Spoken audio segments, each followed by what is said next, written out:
Kemudian 11, 12, itu juga saya tidak menanyakan. Nah pada saat 13 subuh itu, 13 subuh yang mulia, ada miss call dari terdakwa Arief berulang kali.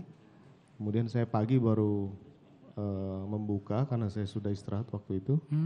Saya sampaikan, ada apa Rip? Mau jelaskan masalah CCTV.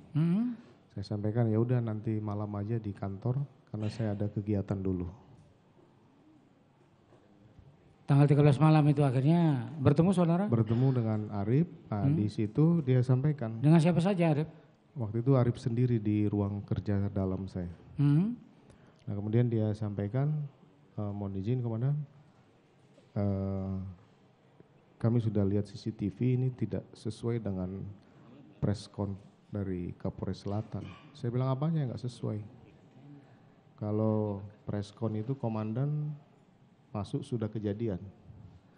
Tapi ini komandan masuk, Yosua masih ada. Saya kaget ya mulia. Waduh, masa kamu nggak percaya sama saya? Siapa aja yang lihat? Cuk, Baikuni dan Ridwan. Ya sudah, kalau ada apa-apa kamu yang tanggung jawab. Ada di mana rekaman itu? Ada di laptop dan flash disk Baikuni.